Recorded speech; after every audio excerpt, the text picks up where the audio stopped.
outside tonight, you look up, and the sky has rings. Not stars, not clouds. A wall of rock and dust the size of a continent, glowing gold in the sun, arching from horizon to horizon. Beautiful, breathtaking.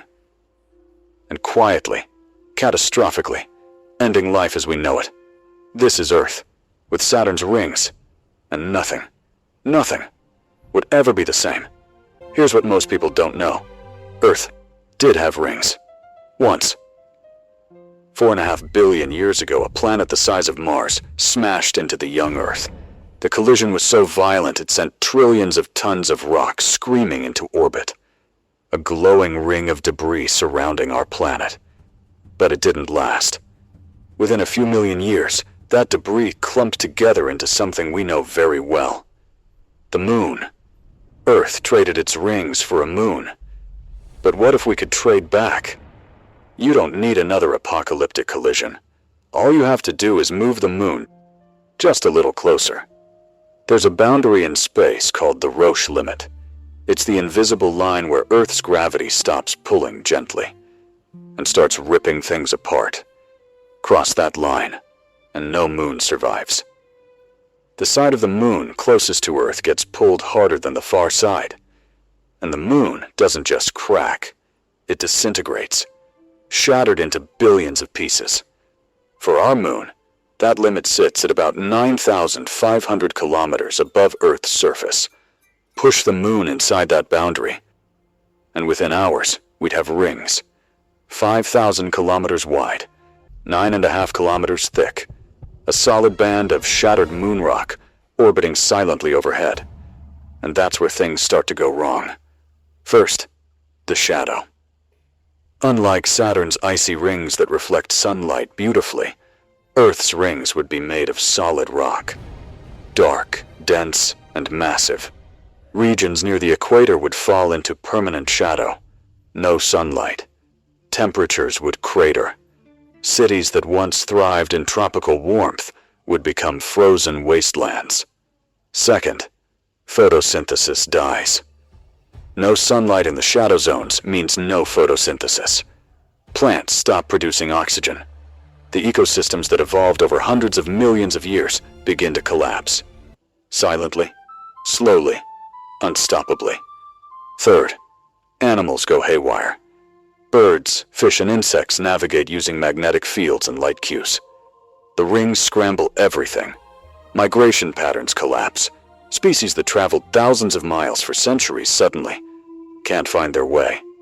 Fourth, the internet dies. Every major satellite. GPS, weather, communications. Orbits right in the equatorial zone. The same zone now packed with billions of tons of hurtling rock. Every satellite would be destroyed within hours. No internet. No GPS. No weather forecasts. And all of this from just moving our moon a little too close. But here's the twist no one talks about. All of that chaos, it only happens because we're changing something. Life on Earth evolved for a ringless sky. Change it overnight, and life can't adapt. But what if Earth had rings from the very beginning? Evolution doesn't care what the sky looks like. It just works with what's there. Birds would have evolved entirely different navigation systems.